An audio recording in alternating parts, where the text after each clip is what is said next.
I think we've got a couple of strands of things running through here. We've got the education and skills development through the governmental support, so the kind of infrastructural stuff that also says, well, how do you make the resources available to people? What are the levels at which people develop it? So there's kind of the development of the sector, and separate to that, there's the development of the individual businesses.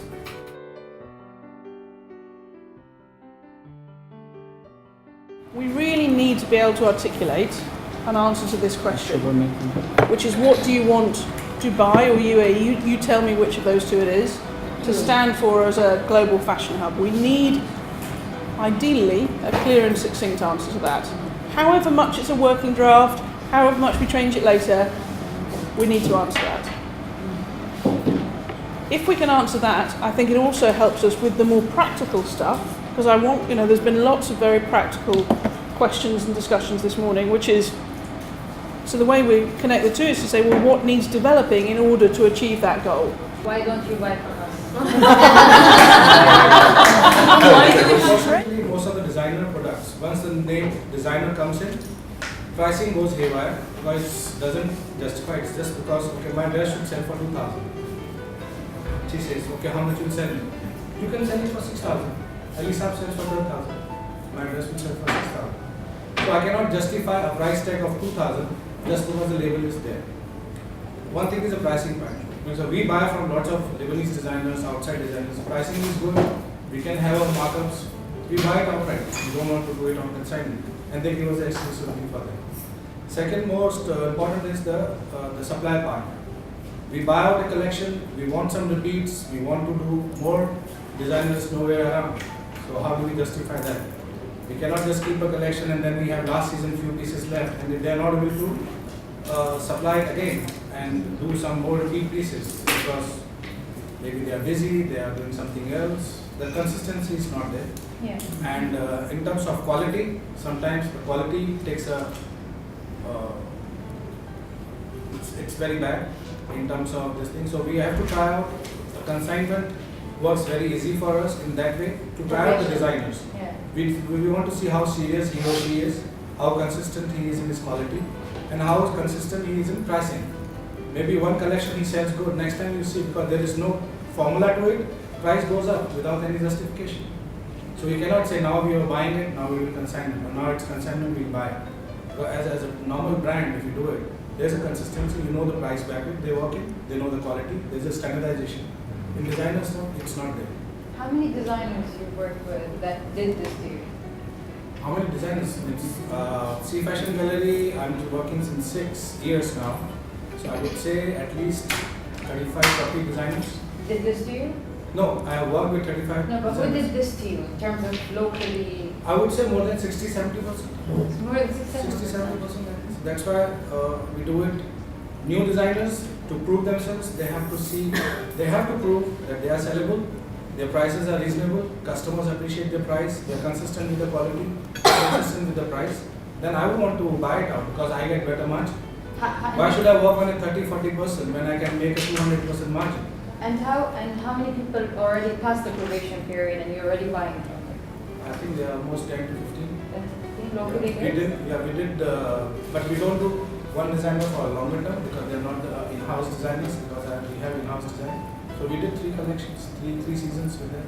I think that's the case we spoke about when I said that people who are unprofessional in the field give us a stereotyping image. Corporate background, there is no company behind it. You don't know And who if they I are. go somewhere, because I have a brand, we have a branding, we have a company behind it, we don't go as a designer, we go as a company. Yeah. So that way people trust us, we talk only buying. And when it suits me, I want to give consignment because I want to be in that company, like House of Frasers, we are doing it. I said, I want to be in House of Frasers, I'll do a consignment. Yeah. But I told them, next time, I want to do on a buying film. They said, okay. Yeah. What made it possible for EMEA to buy the Australian designers? I think Rajesh, you pretty much a lot of the designers, whether we in the UAE or Australia, designer is a designer. I think the credibility factor comes in big time. I like the word, the consignment and the buying. Obviously the two different. So you don't want to be a one-time wonder, which is what when I put the merchandise planning hat on, and I could talk about the open to buy, if I am the buyer or the merchandise planner sitting in the organization, if I'm signing on to you, I don't want you to be a one-time wonder, because you're giving a dream to a customer. And the dream of that brand promise which you stand for, which is House of Fraser or Meyer, we are a department store, for example. So designer is awesome to come in, but then I don't want you to be saying, oh, by the way, what happened to that designer? Because I'm signing on to your brand as Meyer, as for example. And you're making an investment in the Absolutely, it's development a of that huge brand. investment from that. So I'm from a retailer's perspective, the way I see that is exactly no different to what you're probably facing. House of Fraser would say the same. Why should I sign on to you? Why should I? What is different about you? What's the uniqueness component, and what is the logic in the pricing aspect of it? Retailer is not there for charity. So I'm signing on to you because I love the brand, of course, but I'm also here to make money from you. As in, But how easy is it to reach you? See, It's one more easy. thing I want to just add before I answer. The most important thing is, as a business, if you are a designer, I want to see how strong you are in your business and how much faith you have in your product. I will try to break you. Give me consignment, give me this, I will charge 60% commission. I want to see if in the end of the day you believe your product, and if I know your product is sellable, in the end I will tell you I will buy it from you. I will not tell you consignment. So your product, you should have faith in it, and your buyer should have faith in your product. So in one way, when the product is good, sellable, I am sure about it, I will not care about your background to a certain extent, I will buy it outright. But where there is something missing in terms of product means the pricing, the quality, the finish, everything comes in product. If that is good enough, I will buy it out. So either your product has to be very strong, or you have to be very strong to support and have that kind of benefit. Just adding on, the other thing, I mean, now we're talking the whole end-to-end cycle. What happens if the product doesn't sell? Let's say. So the risk factor has to be a two-way street. So how much are you prepared to put that in your pocket? Give me some markdown money, for example. Or these are obviously the negotiations coming in. So consignment is one, which I don't like that model particularly personally, because consignment as a person, I just keep pushing in inventory into the retail space. There's only so much, and retail, as you know, it's gold when it comes to retail selling space. So just by shoving in inventory, excuse my French, but that is putting it into inventory and onto the floor, it's a holy mess there. So I can't really distinguish. And designer brands, we're talking about real premium end. I want to touch and feel, and people like to wear it and see how that looks, all that. So if I'm paying a premium, I want to make sure that there is only 4 or 5 items on that quad rack as a display item, not mass volume. Make sense? Fine. But are there places where that works? For example, Topshop in the UK, they Yes. have an entire floor devoted to Yes. like new designers and then constant changes. Of course. We And do it's a that. formula that works, you know. We do have the same, Look no forward to different. it. We actually have. That's where it's based on sell-through.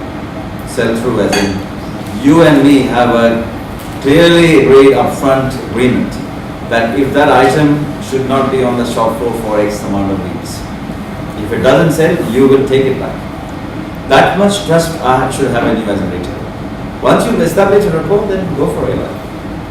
Sometimes we accept taking the consignment, but they make it so hard. For example, make a special collection, 20 pieces only for our store, submit it within 1 month, 3 sizes each, and we're gonna, they just make it so hard. Like they say, yeah, we're testing you, so why are you giving them a hard time while you're testing them? Why can't you just be flexible with them? Sarah, you're spot on, and this depends on Sarah, right? Yeah. That depends on the idiosyncrasies of the buyer. Some buyers are what I call traditional buyers. They're actually not buyers, they're selectors. There is a difference between a product developer and a buyer. A selector is, if I take a Chanel for example, they're selectors. So who am I to actually compete with the biggest brand like called Chanel? They will tell you the pink lipstick to a hot red lipstick and anything in between. They will tell the selector, say select 5 pieces, or these are the best selling SKUs, and you might select 15 of them. That's selector. A product developer will know the product. If we get a good product developer conversation, they will buy. They absolutely, I've seen every interaction I've seen, they will be supportive to the designer in making sure that it doesn't matter small or big. If they're genuinely good designers, It's actually very easy to get into stores. It's difficult to sell. And the consignment thing is a very recent thing that I've understood about sales is that yes, consignment can be a good model if you have multiple points of sales. And what you do is you switch and swap based on each store where you look what your fastest selling product is, and then you have different best sellers in different stores, and then you have to be constantly on top of it and manage You should it and know understand the science what is of selling. managing consignment stocks amongst 10 stores. Tell me what you think. We need more professionalism. I feel that Dubai just needs to say that we are serious and we are profitable. Our goal is to become a profitable district, and we are going to make money from whatever we do, because in the world, if you don't make money, you can be the most fanciest, this, that, whatever. At the end of the day, if your sales are not great, you do not sell. You know, London is eccentricity. Yes. Paris is classic couture. Yeah. Is chic. So New York is Luxury. rare. Dubai is luxury. Glamour. glamour. yeah, it's glamour. I would Glamour? say that's the first. Okay. Everything is glamorous. Biggest, tallest, Yeah. Okay. widest. I'm gonna, at the risk of getting shot down, if I misunderstand you, I see shallow bling. Mm. Yes. Okay, so I'm not saying that's what you are. Yeah. Please don't shoot me for that bit. No, you're right. So how do we do glamour that is not ostentatious shallow? Yes. How do we communicate the difference? Because I think it really matters.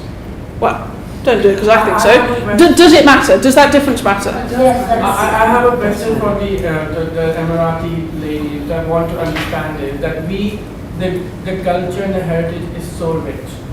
There's so much there that we can get from the local, the region.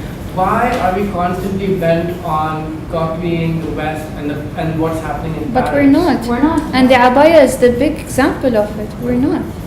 But then there are a lot of designers over here that I feel that they're losing the heritage and The cultural identity, there's this. But it's the opposite actually. It is. They are It is trying some- to align both together. Yes. Yeah. The international with Adapt our it, culture yeah. and the heritage. They are maintaining as much as they can, especially the young designers, which is like the emerging ones and the one which is like established been a while. I'm not talking about like previous one. No, I'm talking about especially the local ones. But then I feel it's not being brought forward by, it's in the That's what background. we're trying to do right now, to get us to move Can forward. we say cultural But we fashion? can't find the right path. to do Cultural it. fashion. We can say what you like. Yeah. I agree. What do you mean by Yeah, cultural fashion? Multicultural. Multicultural fashion. Because there's so many different facets to UAE itself. There are the different cultures that coexist. There are differences even in the UAE culture. The way a Dubai designer designs and the way a Sharjawi designs and the way the Abu Dhabi designer designs is very, very different. Am I right? Yeah, I think everywhere we turn, we see culture here, in everything. Whether it's building, whether there's culture in everything, in the design. So I think to best describe us as multicultural. See, everybody is doing a mix designs nowadays. Okay. Arab designer is doing a mix of Western and this thing. Indian designer is mixing Arabic culture with the Western thing, making a fusion thing. Dubai Okay, because I could do some of that in London. So London offers multicultural, offers diversity, etc. But then I'm sure there is a UAE version that feels very different. What the word this is now coming to my head is aspirational. It's very because people in Australia, for example, they think they've seen brand, but they haven't till they come here. We have brands. We actually do have that aura and the presence. You walk into malls and think, oh my God, this is like. So when the buyers do travel here, they think, oh my God. So aspiration is the word, that they call So it. and to put those two, so aspirational aura. Yeah, there is. Or there is a risky word we can use, Yeah. but it might be misinterpreted. Let's It's try it. rich, because we're rich in culture, rich in everything. But if you say that, it might also give you a shallow look. There Yeah. is some level of sophistication in how things are presented, how things are consumed. Okay. I think again it comes back to diversity. And it's diverse in its multiculturalism, whether it's mixed or unmixed, but it's also diverse in terms of the grandeur factor. You've got the old side of it, which is that's quite Like different, and the new side. A statement or board. From different cultural backgrounds.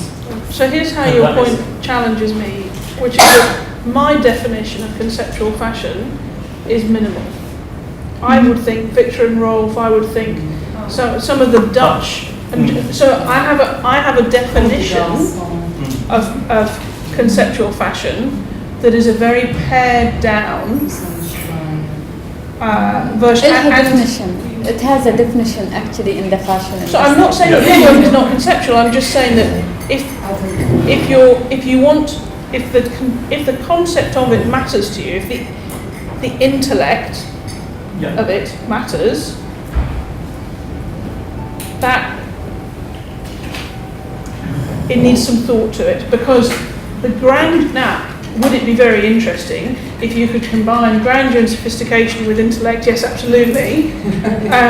But if we're saying that the risk is this being misperceived as shallow and clean, then there must be some distance to be travelled for that intellect to be coming out.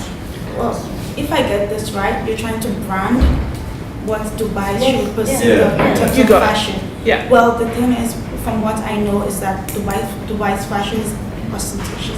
That's what it's perceived as. That's what it's known for, and it's not a bad thing. No, like let me say it. Like it's not a bad thing to be ostentatious. You just have to own it, and when you own it, you have to like build your brand around it in a way that it's going to be in a positive light. So like being if you, like there's no way you can't be minimalistic. It's not in your DNA. See, one more thing, we have to. It's part of their culture. We cannot brand a Yeah. fashion of It's UAE or something- Dubai Yeah. away from what the country or the city stands for. You can't You change. go any part of the world, what Dubai or UAE stands for? It stands for glamour. There is no poverty here. You don't see slums here. You don't see untidy roads here. People perceive this country as very It's sophisticated, luxurious. clean, Yeah. glamorous, top Everything is looking, OTT. clean. So you cannot have a fashion brand or fashion hub which is different. It cannot. Yeah. People don't identify with it. Dubai means glamour. Dubai means luxury. There's nothing else. I find conceptual, cultural, creative crafts. We're the only region Crafted. that has crafts that are here. We're extremely beautiful with our crafts. And we are conceptual. Because when I see a new buyer, today is a buyer, it is very conceptual. It's a thinking woman's a buyer. A woman who's young, who's thought, who's created, whether it's through a craft or it's like her, who's integrated modern day solutions into her covering. Or you, that I've been ogling and saying, can I have a gown in that one? Or Klu, who I always look at and go, gosh, now I want to wear a abaya. So I see that as a thinking, and I can't get out of my mind that half jacket abaya that you designed. The formal suit abaya. I wanted to wear it for one of my film festivals. So I see a lot of concepts, but correct me if I'm wrong, but I see conceptual as a very applicable word.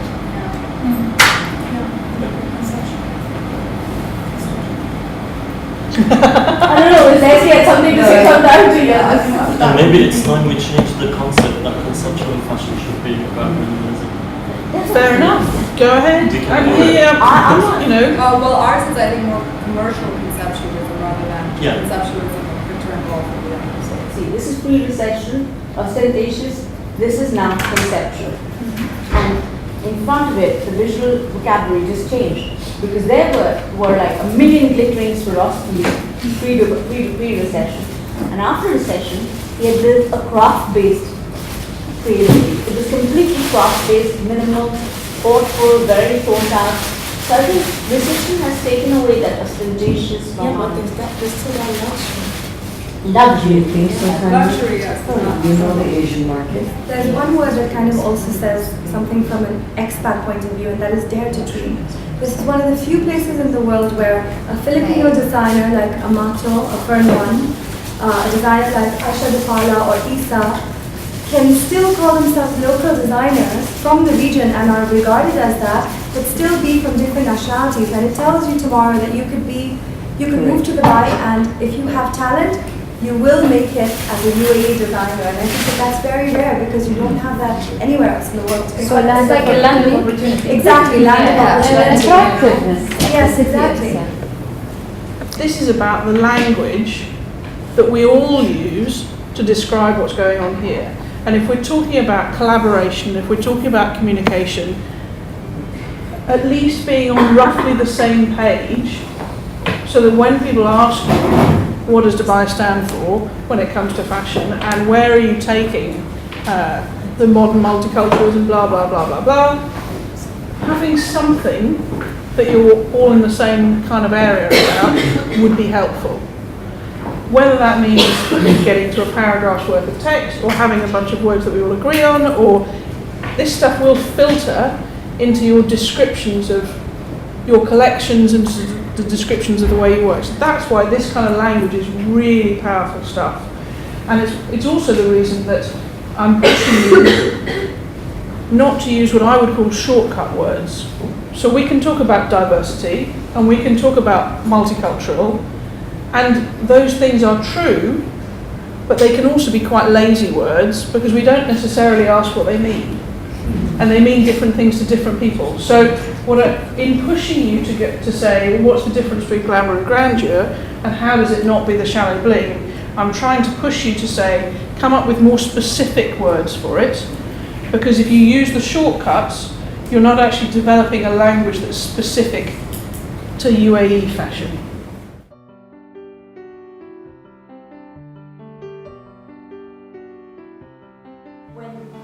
Does the council or the current body is D3 look after SME developments, or we're going to have to approach other SME units?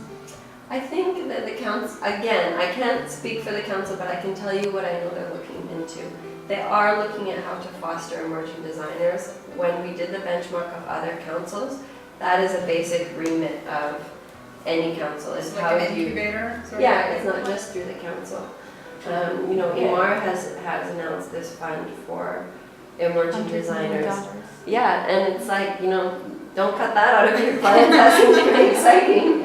So I think there are going to be, hopefully there's going to be a myriad of opportunities. Well, this is fundamentally, even as we were looking, you know, when you look in the film industry and you're trying to help filmmakers come up, if you can offer them a single platform to say, this is what's available here, this is what's available in the region, this is what's available globally to you, and then the filmmaker can kind of sort through themselves, but at least the base platform is given. Yes. That's definitely something that we value, and you know, whether it's on the D3 page or on the council page, hopefully it'll be on the council page, but it's something that makes sense. Okay. Will the D3 or the council work towards change or lobby for governance change, like whether it's IP, whether it's subsidies, whether it's venture, how to enter in an advisory format to the designers on venture capital? Will you all be looking at lobbying for governance? Again, I don't want to commit to anything because I'm not on the council, but I do know that that is something they will look into. What about D3? Does D3 will lobby for change of laws for the greater benefit of the industry? We will always look at what the gap in the industry is. So if there's anything holding our target industry back and nobody is addressing that gap, then we will look at getting into it. The things we want from government, our shopping list of things from government. You're telling me resources? Yes. The thing is, we need resources. We need that, like a directory from the government to us, because if it's from the government, then we can definitely rely on it. Nobody can go left and right with that. Provided what you have is objective people. They're providing us with the database that we can benefit from. The thing is, the council is going to be like setting a platform, setting rules for everybody in the industry, fostering.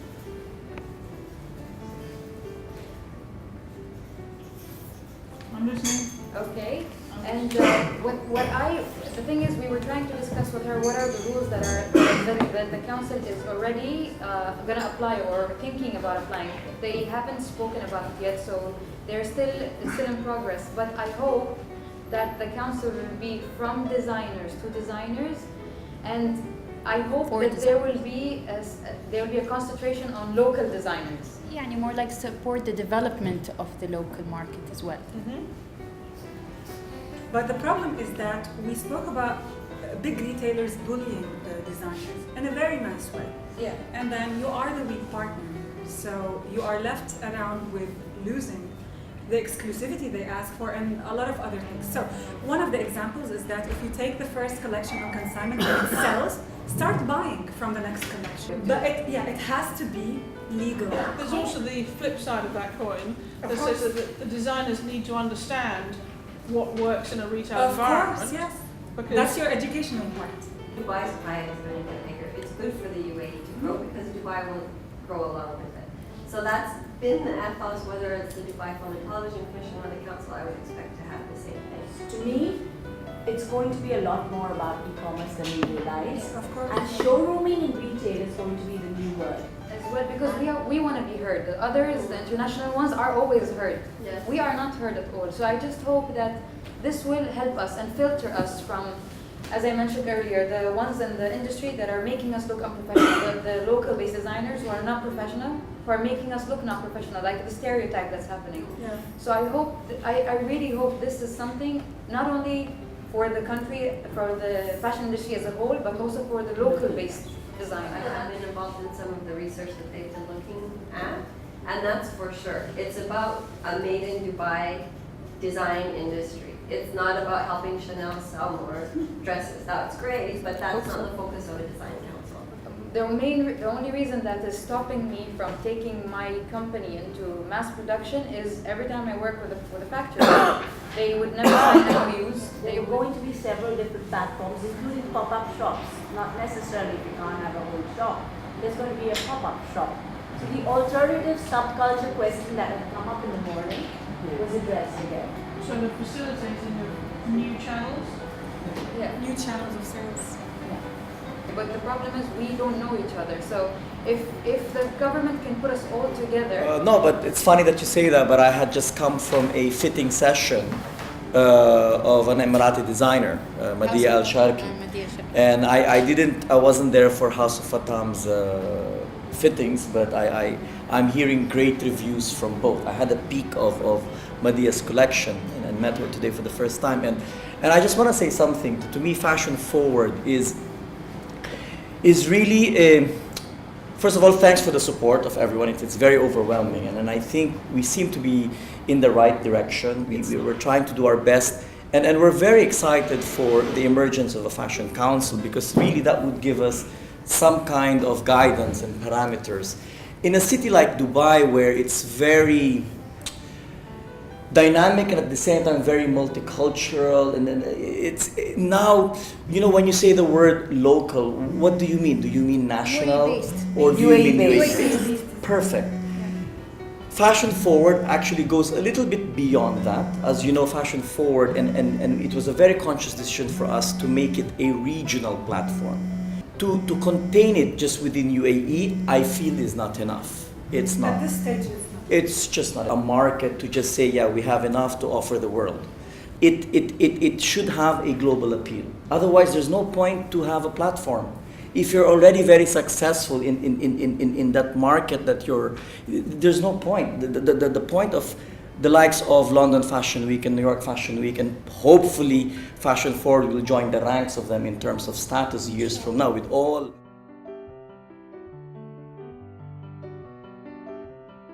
Obviously not going against the big four, because there's no point having a platform in the months of Milan to Paris. We're trying to position it shortly after. We're hoping that over the years, this will branch out. I am waiting as eager as you guys. We're waiting to hear, for the Fashion Council to be formed. I'm hoping that we are doing the right thing at the right time, and that they will continue to support it and even magnify it even more.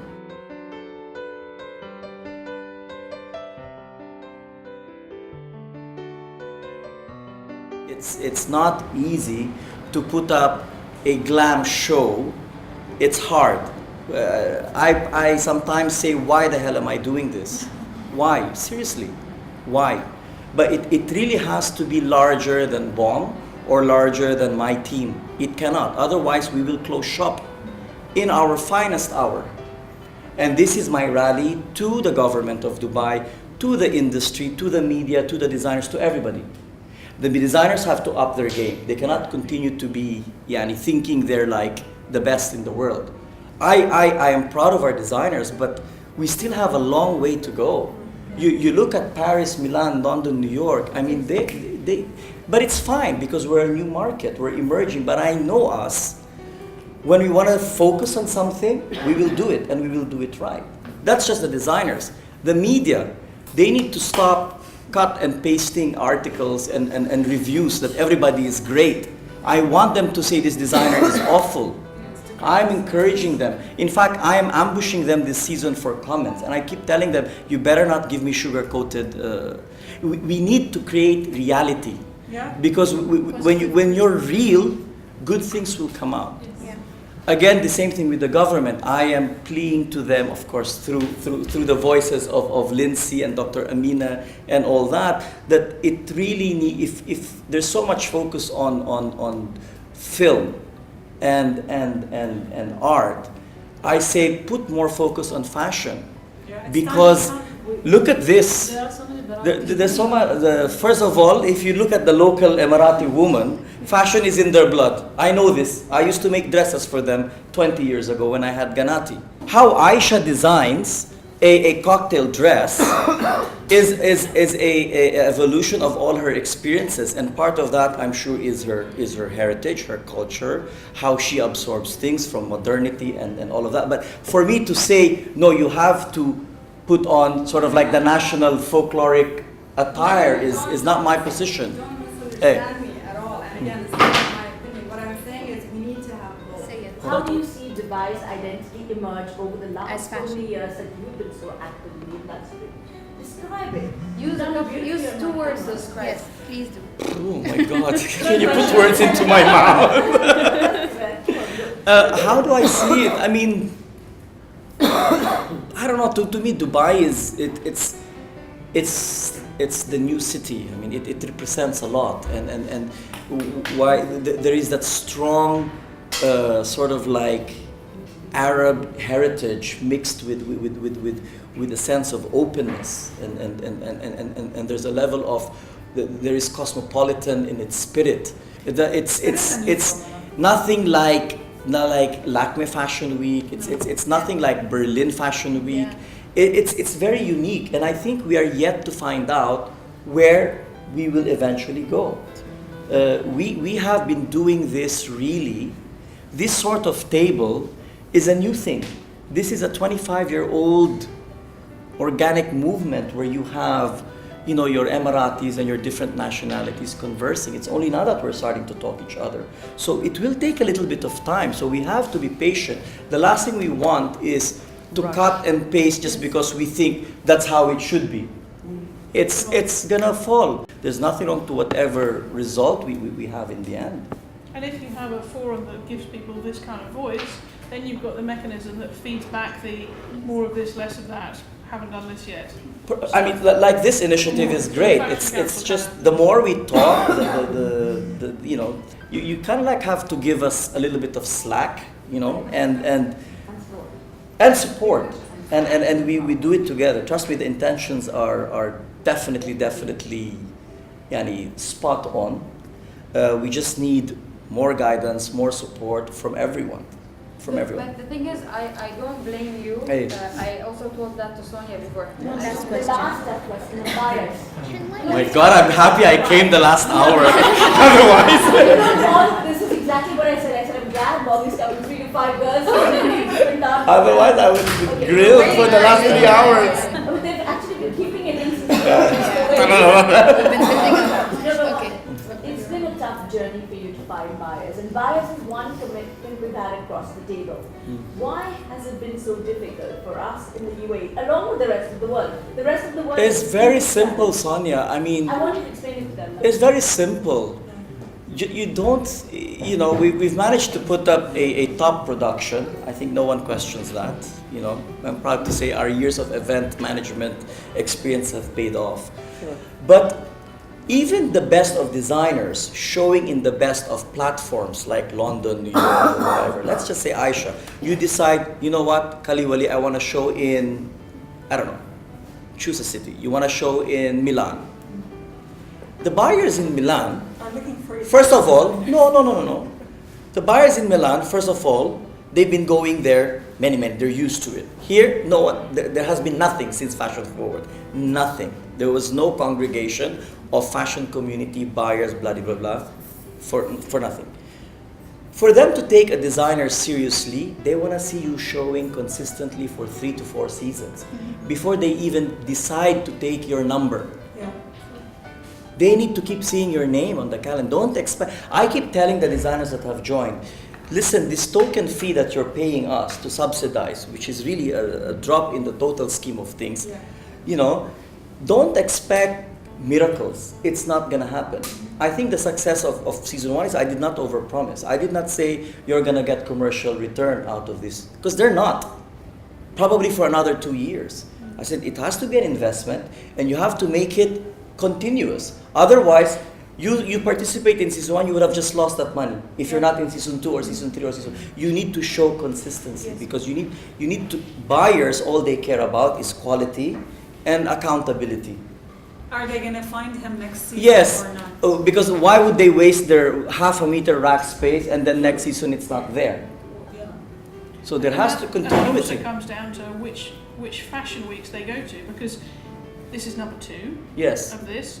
They also want to make sure that Fashion Forward continues on to see Of seasons course. 3, 4, because at the moment they've got a schedule that takes them from Milan to Paris. Exactly. But a lot of them, and we can all admit this to ourselves, a lot of them create, but they don't have the business sense. Yeah, but that's what I'm saying. I get angry and say, why you spend so much? Council It's a doesn't need to business at provide the you end that. of the What day. you need is a strong business manager.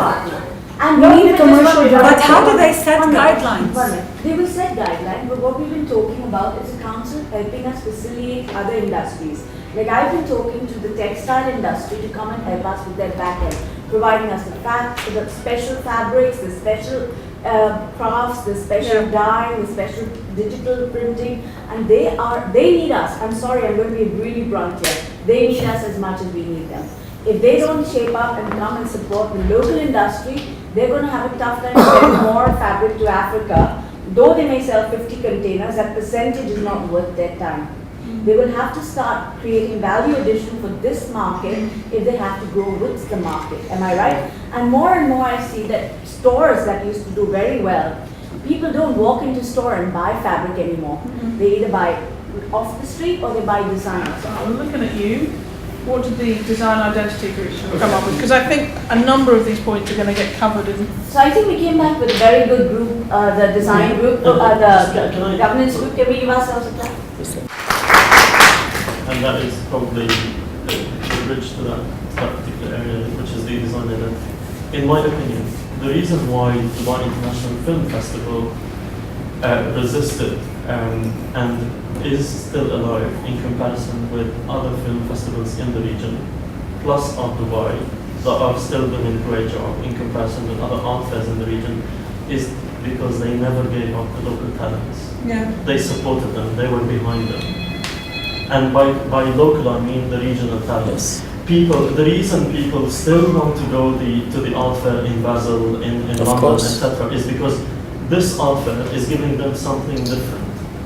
What is it that Fashion Forward or many others would give those international buyers something different so that those international buyers will keep Dubai on their map of travels? Exactly. That's the question. And I think the identity is the answer.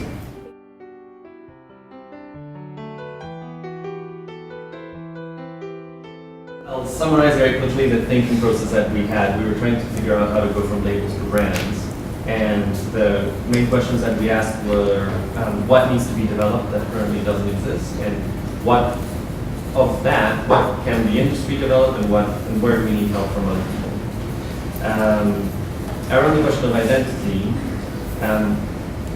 we had a lot of discussion, but the main highlights that have not been mentioned so far was to try and understand the consumer base when you define the markets, to define fashion and creativity in larger terms, not just bias, but understand that there's many markets in this field. And linked to that was the definition of fashion, or the creative industries for that matter, as its own economic space.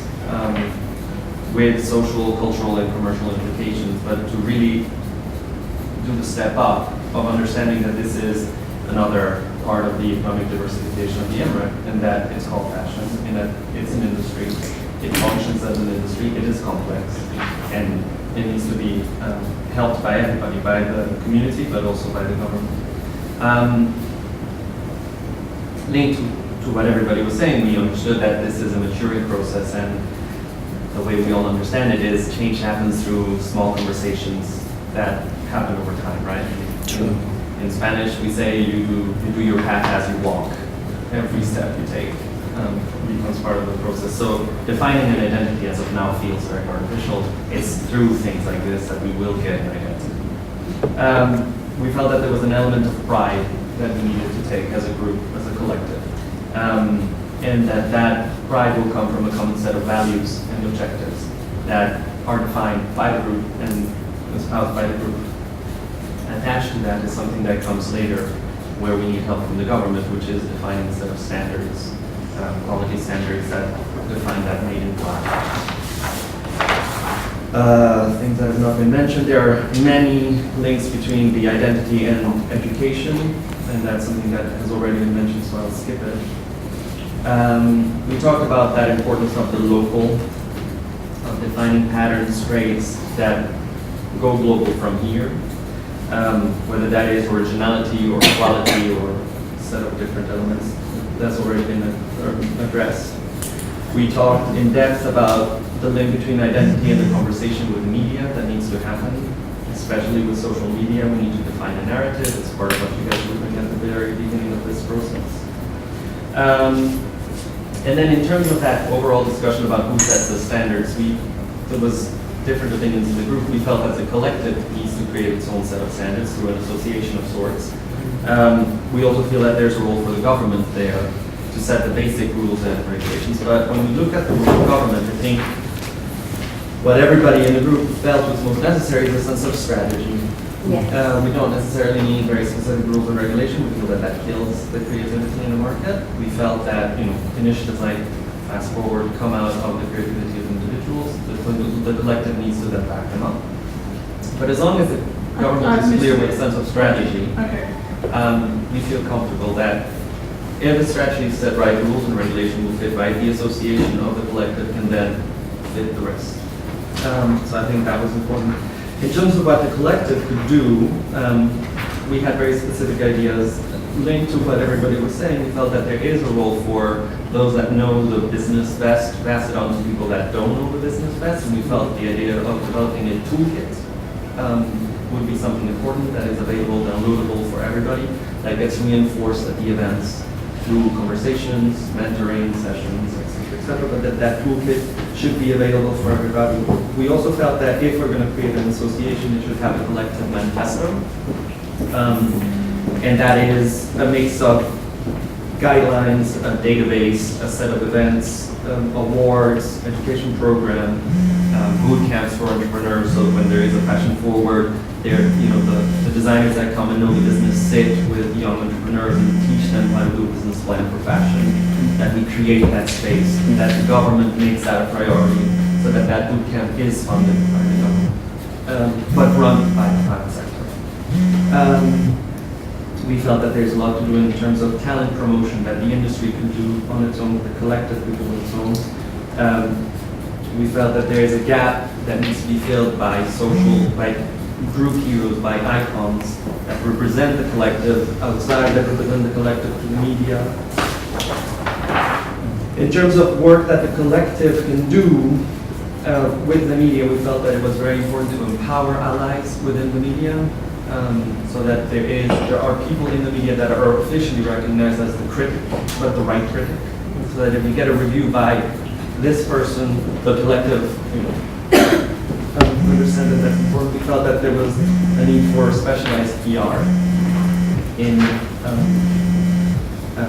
the market, and that the collective could also work with that. In terms of what we need from government, we felt, like I said, strategy, out of which come rules and regulations, funding programs seem to be an important aspect. Partnerships with export agencies, but also with powerful locals that wear those brands outside, but also with some of the darker agencies of the government, like ESMA, the Emirates Standardization and Metrology Authority. They need to have a quality stamp for fashion products, so that the quality is guaranteed, so that it is exportable, so that the Ministry of the Economy can take it outside. If you have the seal from ESMA, you can sell in China. That's all you need. So that kind of thing is important. We need a conversation between the vocational institutes and the collective, and that's something that the government can also help with. And then we need top shops. We need government to ask the big retailers. To bully them, not to ask. Yes. Yeah, but as a collective, what are the strategies? So we're like, once you've got high standards, eventually these PR companies are going to take you, but you need to do your own research as well. Yeah, and Dubai does not have access to Hollywood stars because they don't live here. Yeah, but that's why this is like a scenario. It's an imagined scenario. Let's hear what's happening now with you guys and your celebrities, if we may. Well, for me, I think it's very important. From this Dubai, being dressing up as all celebrity, take it from Jennifer Lopez, Shakira, Nicki Minaj, Beyonce, Carly, and a lot more. Just from this Dubai. And Lady Gaga. Lady Gaga, and there's a lot more. You go anywhere in the world, it's tough. You have to prove that your brand is worth their half meter of rack space, because they're gonna sell you're right. something else. The people in Al-Tayr are professionals. I say exactly the same thing, and what you say is echoed by a lot of different Designers? by a lot of different fashion retail groups. But you just have to be a little bit patient as a block. So first, we have to be collective, magnify, because they're in it for the business. Yeah. So they're not a charity organization. They're not there to support. What if in every large retail store there was a law reinforcement that you have to create that little small plot for local designers? Honestly, no. That kind of policy won't work, because then it's a box that you need to tick. It should not be based on ticking a box that we have to represent. No, then it's not competitive. It has to be competitive.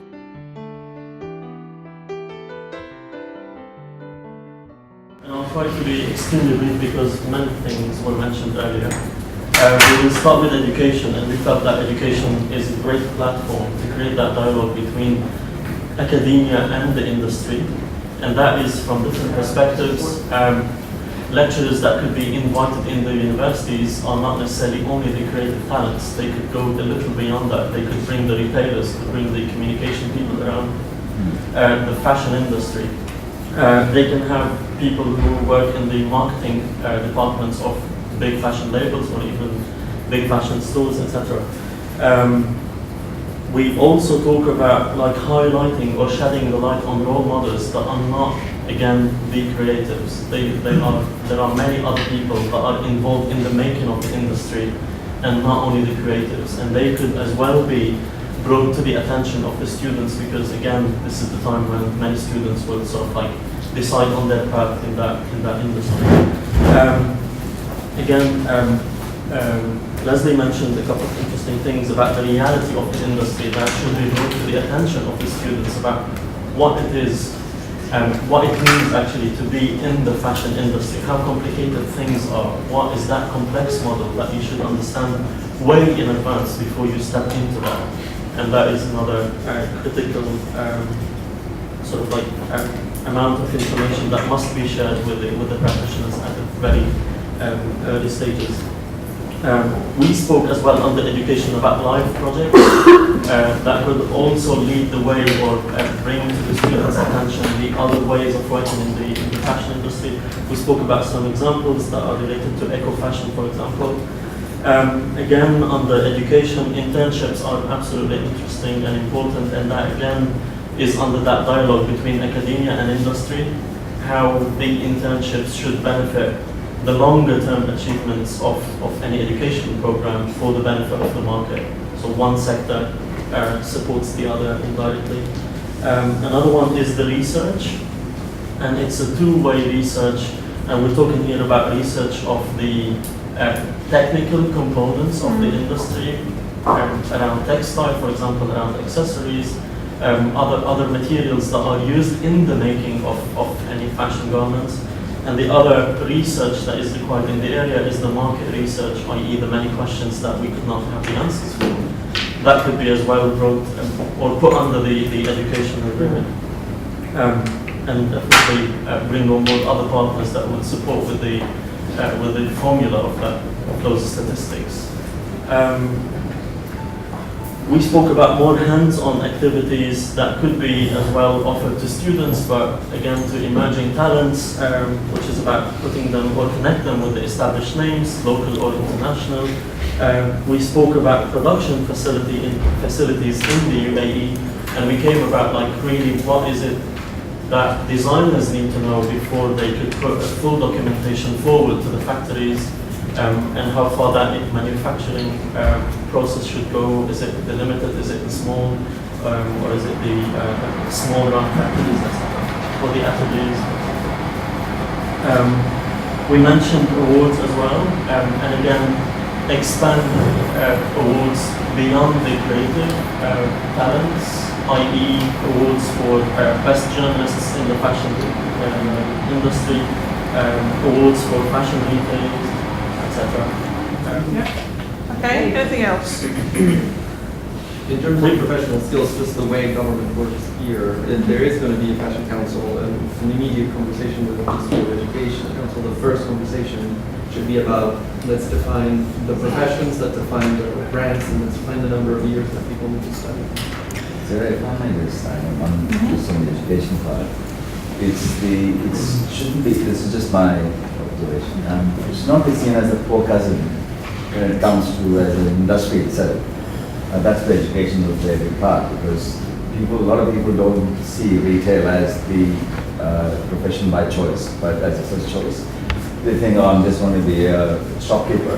That's not what we are. I mean, so obviously there are multifaceted professions one can go into, whether it be a designer, whether it be a finance head, whether it be an HR specialist, whether it be a supply chain specialist, you can go into any aspects of retail, and that will come through education, the whole end-to-end. And one of the things the danger is to only work in silos to say I'm a designer. That is great, but a designer can be an exceptional designer if they all understand the end-to-end. So the whole margin, I think Aisha was mentioning about, for example, how do you buy season 1, season 2? What sort of margins, how do you do the merchandise flow? How many units do I buy? How do I... all that comes in through by way of education.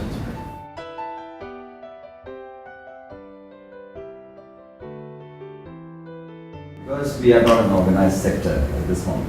We are kind of playing the game, but there are no rules for the game.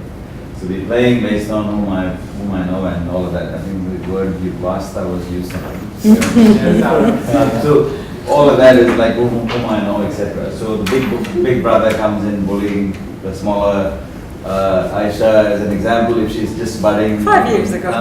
Let's say if you are one of the budding entrepreneurs coming in, I with my might just bully, and that will lead to unconscionable conduct, which is a big no-no. Having this governing body, just giving a slap on the wrist, my wrist as the big brother or the big bully retailer, I might go out of business, and that is precisely what we should have as a governing body. That will eliminate all this hanky-panky, under the table price fixing between two retailers getting together and having a conversation with a poor designer coming in, or anyone wanting to enter into the marketplace. So a lot of these can be streamlined having this governing body. This governing body, I think, plays a big part in answering a lot of these relationships between buyers and retailers, designers and retailers. That's going to. And the education aspect as well, how it ties up with education in terms of the new designers that come in, the tools that Daniel was talking about, and the legal aspect which ties up with the government that Aisha was talking about. So it pretty much sort of sums up everything that we have been discussing from the What were the other elements Yes, of conversation there was about? another part to this, if I may say. There was the governing body was one part. There was the industry association was the other one. Yes. So a new entrant coming in, it's like, I don't know what I don't know. Simple. So I might know something I don't know, I can go and learn. That education will help. But if I'm a new entry as a new designer coming in, I don't even know how to package it, for example. Whom do I call? Which logistics service provider do I call? Cartons, boxes, how do I bring in the whole logistics component into this? So this is where I think we should incorporate now this association is separate to the governing body, whose job is to really, whose pretty much is to fashion forward, facilitate all of that, encourage new designers or existing designers, giving them the platform. Could be also taking up a huge active role in educating the industry itself. They're again a not-for-profit organization, but they're separate to the governing body. What they do is then brings in industry best practice to the game. So what's happening around the world, and so every retailer then gets to participate in that, and also this will actually create a lot of excitement in the industry. So this is what this particular body is, and any new person coming in is providing the toolkit is one, but I should also know, I can call Lindsay, for example. She is the supply chain service provider sitting in Jawlali, for example. I know that I can just call, I don't need to have millions of dollars to start up a business. She can provide me the small infrastructure, which is what the retailer is looking for. So I can go in and bring in, this is what I can bring in. My clothing is one part, product, but what goes along with that, the collateral, the support structure, which is what this, so I suppose this particular group will help us. The directory of all the service providers, so we can provide, then we bring in the support service mechanism. So all the logistics service providers also become part of this community.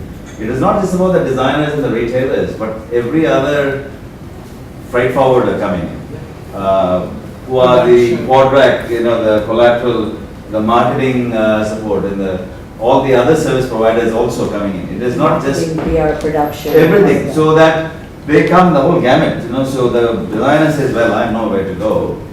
This is the list." Which is a great part of your identity. Exactly. Until you have that directory where you're able to measure the economic footprint Exactly. of the sector Exactly. and the personality of Exactly. the sector, and build partnerships as an industry. Certainly. You will always need an association because you move faster than government. Certainly. And the government will need to listen to somebody. Yes, and that is association. This association becomes your voice, really. That, to us, was an essential part of the conversation. Right. So we already have a body in making that we are looking at. Just basic things that we expect from that body. Aisha, you had a lot of things to say in that regard. It's an unbiased, independent, professional membership. Whatever that membership requires, it needs to be a very stringent process. Also, some kind of let's say if you what PK you said about Knowledge Village, that you have the endorsement of some sort from that council that already legitimizes you as somebody who's a serious player or a potential serious player in the market. Penalty on buyers. So the council is under the TCOM authority, which is also our governing body. Right. And it has been announced, and so we're just waiting for the numbers to come out and the strategy of the council to come out. TCOM has been looking at this project for 6 years. We've been planning to do a fashion-focused cluster, and we've been waiting for the right moment. And as I see Cyril present those numbers, my heart is literally racing, because what I can hear in my head is that this is the time. And what I would say to you all in the audience is that this is your time, and this is your project.